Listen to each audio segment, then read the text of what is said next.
another episode of the Don Ron Show. The Don Ron Show. We here. I hope y'all had a wonderful start to your January. I guess this will probably be out January.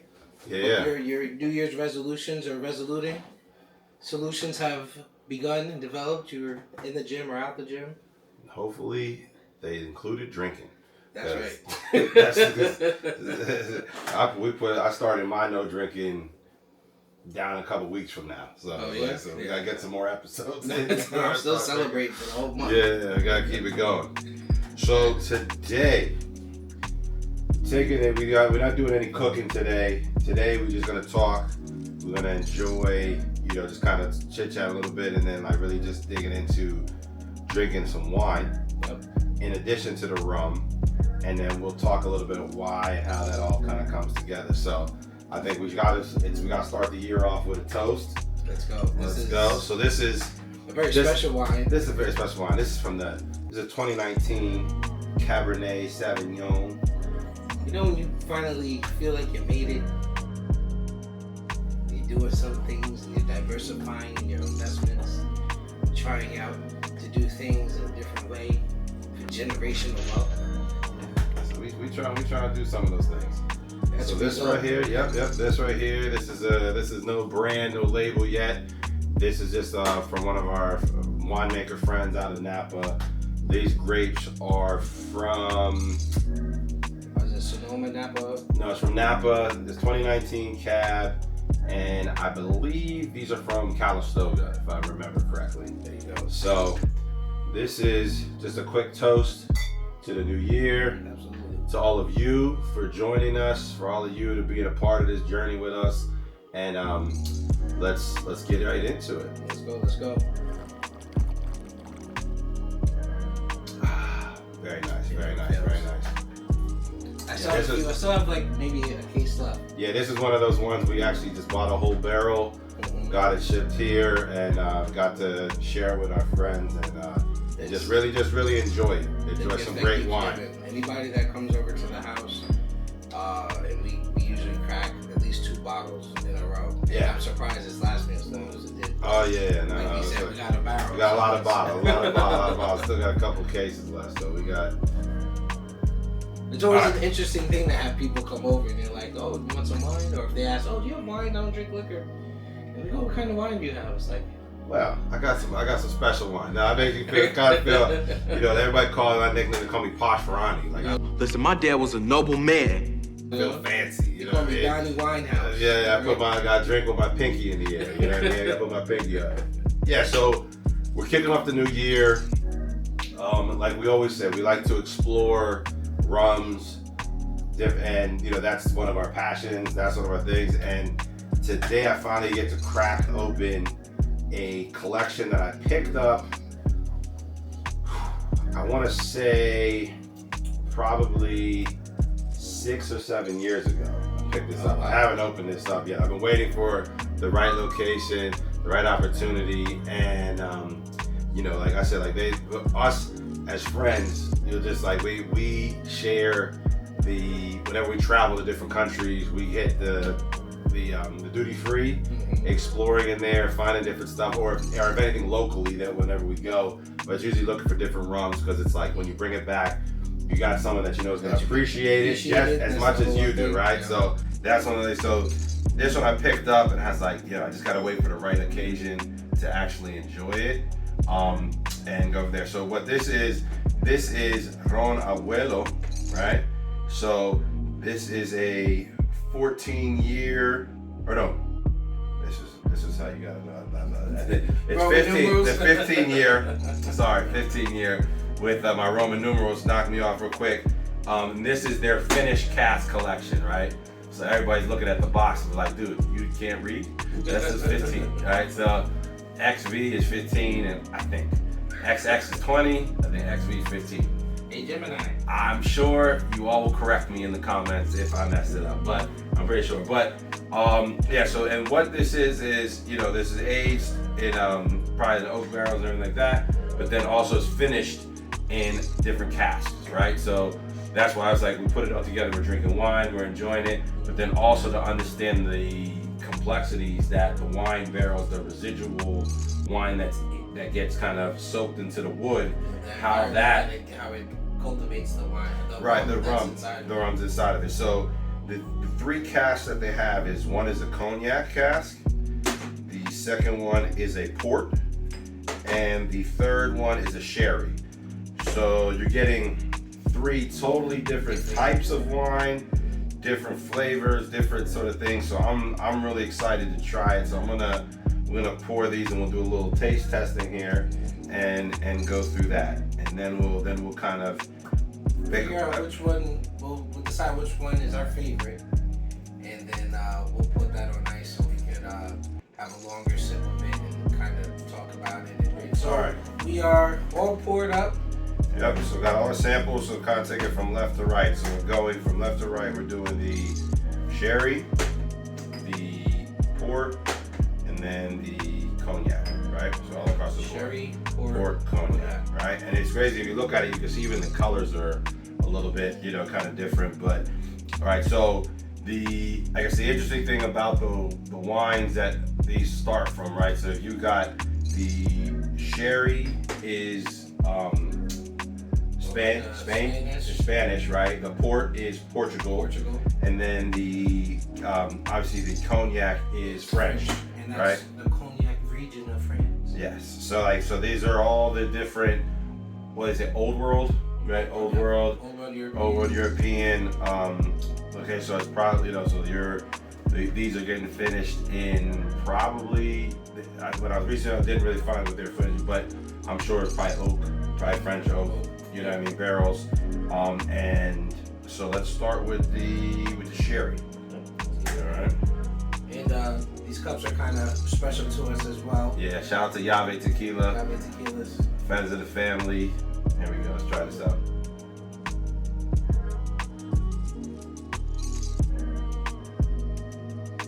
That's exceptional. Oh wow. Ooh. That brought me back to many places. Wow. Many Okay. places. Yeah. Okay. So this one, you're obviously getting caramel.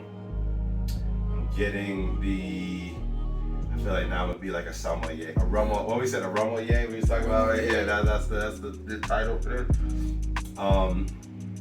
This is giving you all the sunshine. It's giving you like the old San Juan walking through the streets. Yeah.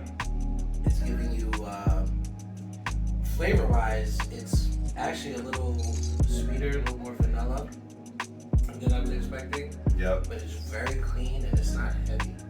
Light, very light. A little bit of like I want to say like a cherry, but like fruit. Like the cherry, like it's like the. I guess it's like current, and like the cherries you use that have been in the heavy syrup that are kind of like the darker cherry, Marciano cherries. Yeah, I get a little bit of that. So that's nice. That was exceptional. This is our palate cleanser right here. It goes without saying, obviously, wine is the connection. Our wine palate cleanser with our wine casket aged rum.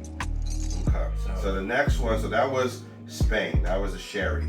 Now we're doing the tawny port cask finish, right? I love these port. Yeah, this is we talking about. We had a previous episode of doing what we have for like after dinner. You know what I mean? That's the digestive, right? Yeah. Right. That's the what you normally would drink. You know what this is? One of these. Remind me of one of these episodes. Like when I went to one steakhouse, I was traveling, and they took had like a cognac or something for like dessert, and they put it on. They light it. They have it on like a little stand and light a flame underneath it, then warm it up, and then you just roll it and stuff like that. I mean, we may have to cut to that after this. I may do that as our final cut of all of this. I'm gonna go grab that out of my cupboard. We'll be looking for some sponsors. A serving table, Williams and Sonoma. Right. We need the tools to kind of play with all this stuff. Yeah, this is like stuff. This is real, just Dad's chilling. Needed stuff to kick it and mess around with. So we're doing this with or without the camera rolling at all times, whenever available.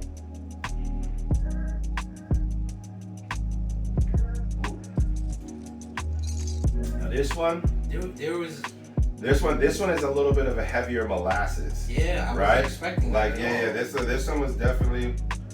And you know the funny thing, your brain does a trick on you because the flavor that you get up front is wine, right?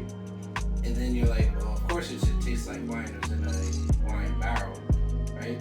Or cask. But then you get that molasses at the end, and it reminds you it's a rum. Right. And then I get on top of that.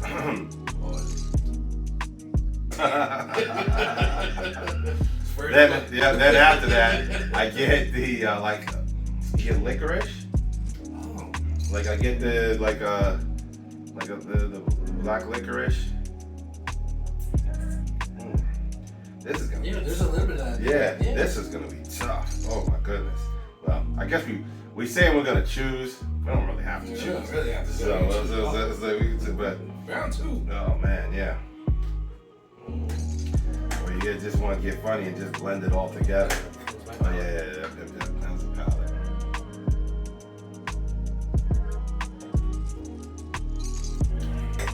Okay. Now the last one we have here. This is our cognac cask. So each one is named in relation. So the first one was the Oloroso. Obviously that's a sherry cask, right? So it's a little golden. So there's a red one there. Then you got the Tawny, which obviously is for the port. And then the Napoleon, which is this is the cognac cask from France. It's the yak. The yak. So let's see if this gonna taste like Henny. Or some E&J. Yeah, which is or some Douce, if I do say so myself, you know.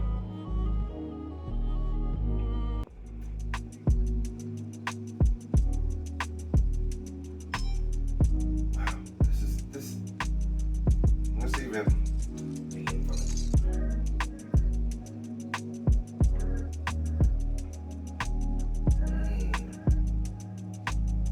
Oh, this is sunshine on the beach. This is laid out on the beach. You know what, in the south of France. Yeah, like tropical drink.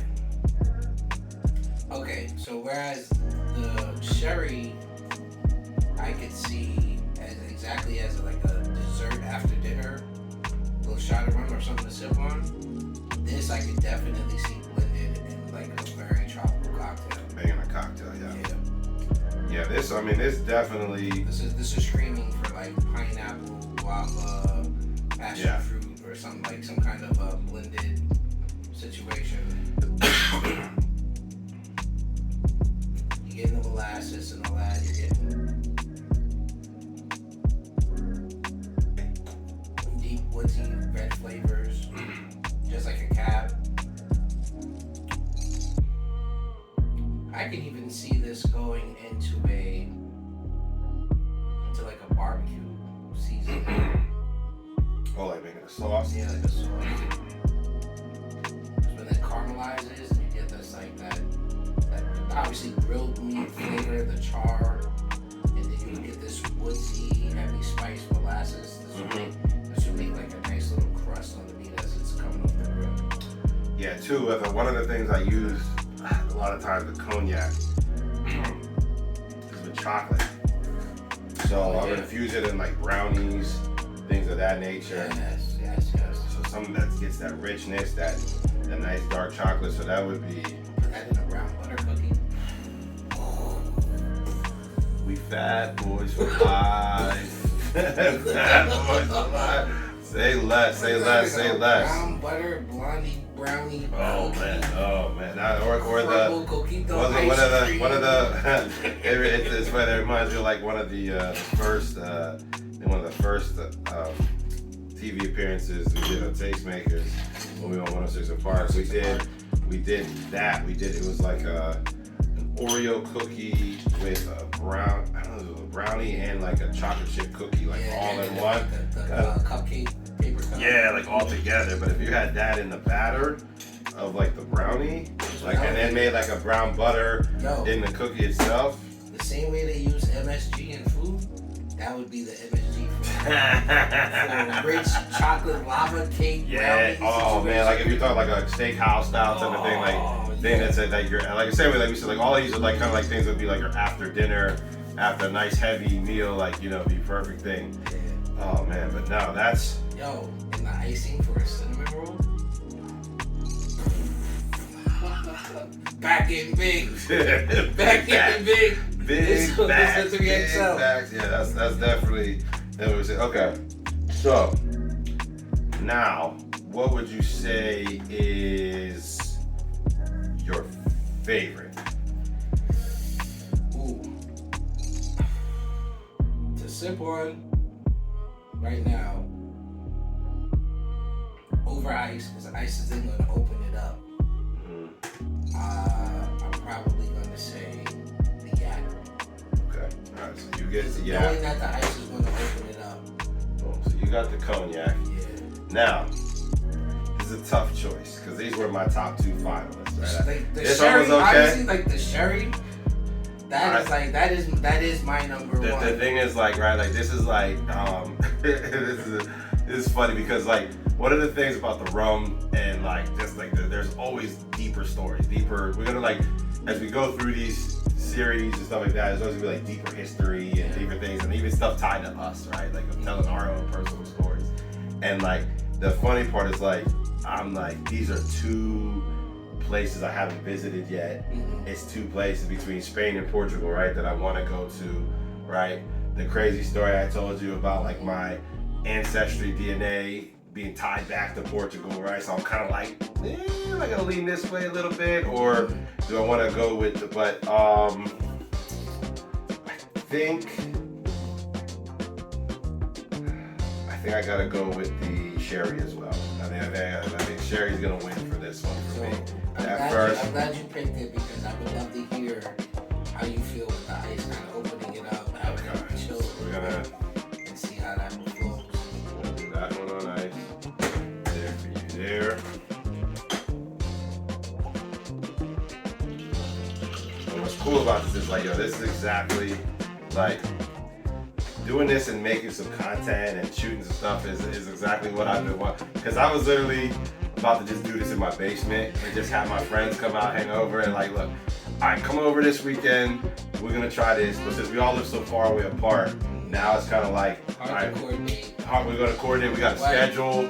We got things, and it's hard to like do it like focus on like we just come over and drink, right? Like when we build the family compound, we'll be able to try this, and this will just be regular. Yeah, this will be the regular basis. But for now, you guys get to share it with us.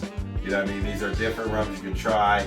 Like I said, this Casks collection I picked up at the airport on one of my trips. You know, so you'll be able to try these different things and go from there. And if you see them in the future when you're on your traveling adventures and journeys, tag us, hit us up about it. Like say, hey, have you tried this? Have you seen this? You know what I mean? We're just you know, we love to travel and explore and try different things. So these will be one of those things that we definitely want you to try. So here we go. So salute now. This is to 2026, to a great year, and let's see how this goes.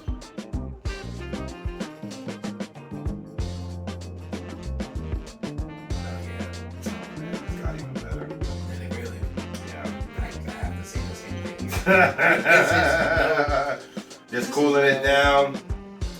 It's just very mellow.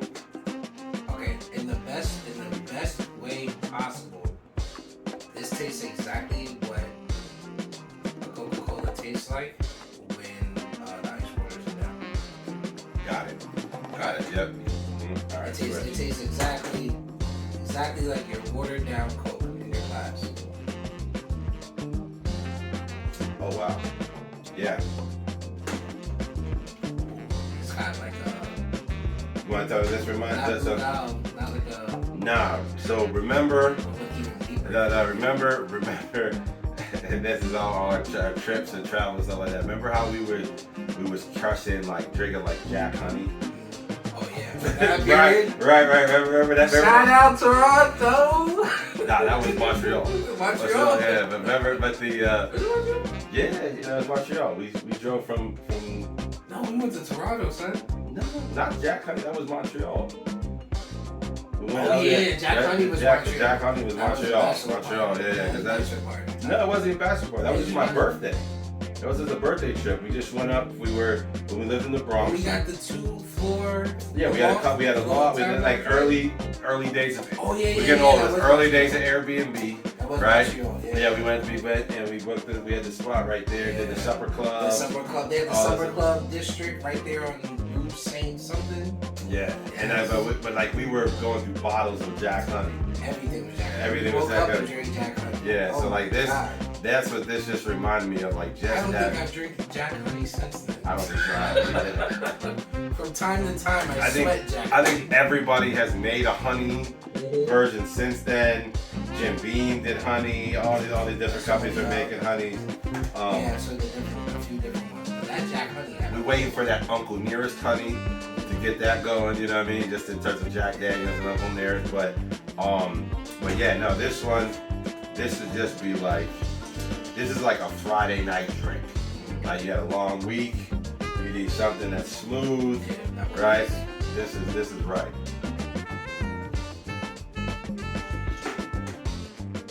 Oh yeah.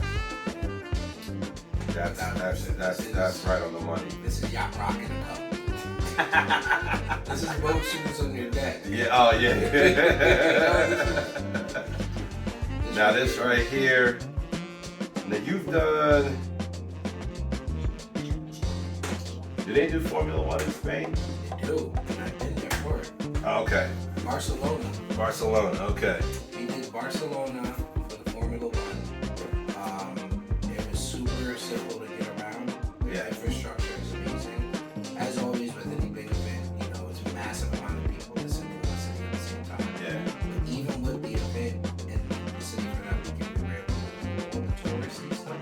Yeah. Without much of a wait or like a hassle getting around. Right. Subway system was great. We did an Airbnb in the suburbs for 4 or 5 days. We did an Airbnb downtown in Barcelona for 4 or 5 days. And then we just traveled around, did the race and a bunch of other different stuff. Nice. That's one of the spots. That's on my to-do list of places to go. Yeah, so now I gotta find some sherry, see what they got out there. You know what I mean? Definitely something in some sangria, something. Ooh.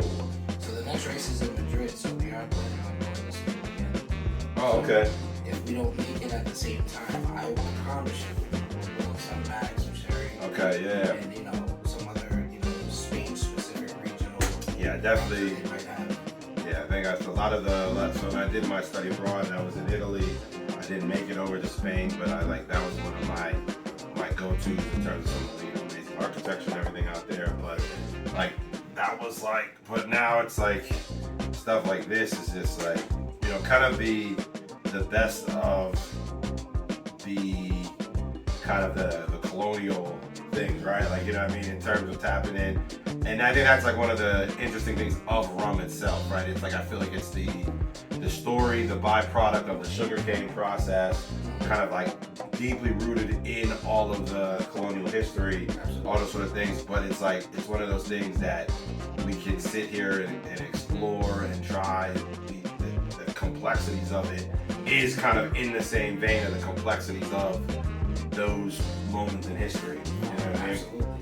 And I think this is pretty cool. So yeah, it's fun to do a deep dive on it, especially when you see the diversity of rums, which is basically what this whole series is about. It's really to highlight the complicated history of rum, what it represents to us, and also how you incorporate it now as a colonial byproduct to present day. So you're gonna have that juxtaposition between the food that we're pairing with it and the case sampling that we're gonna be doing. So there'll be a lot more of this in the future. And, yeah, sure. And even also like the kind of hey, we'll shout it out too. Like anybody that's on the tourist boards of these different places, holler at us. We'd love to come and try.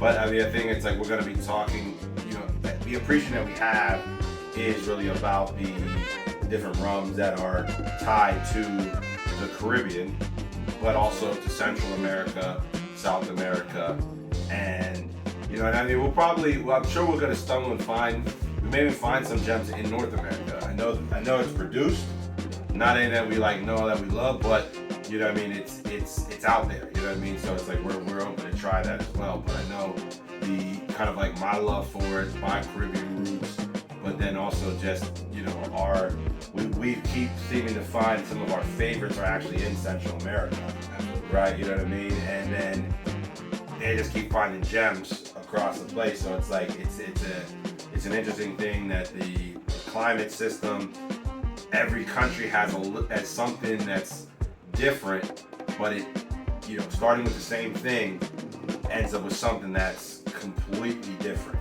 You know what I mean? And I mean, that's a great way, and then for me to say the same thing, you get to see the diversity in rums. It's the same ingredients, the same things going into it. Right. But how that biodiversity affects the flavor and what the finished product is. Yeah.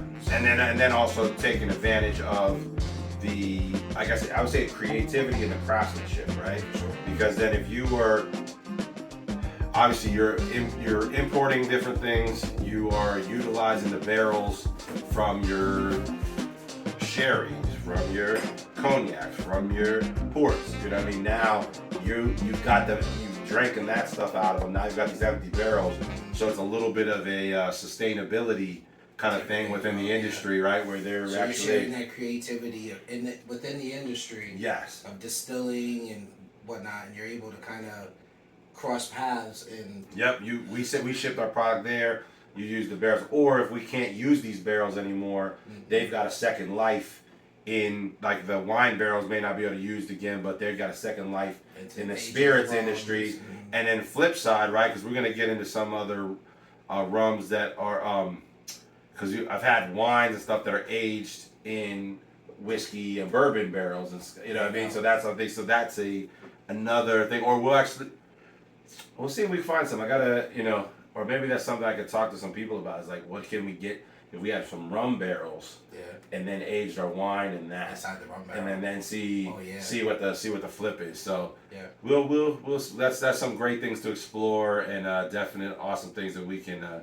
You know, this thing's never ending, so we got a lot of fun stuff about us. But again, this is the Abuelo, the 15-year, the finished Casks collection.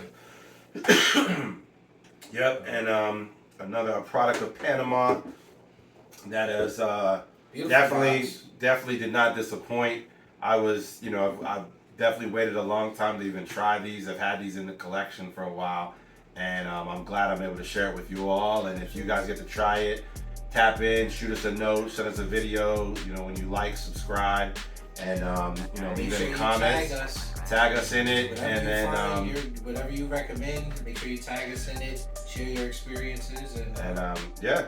So let's I finished mine. I was just gonna finish this off. Salud. Salud. Cheers, everybody.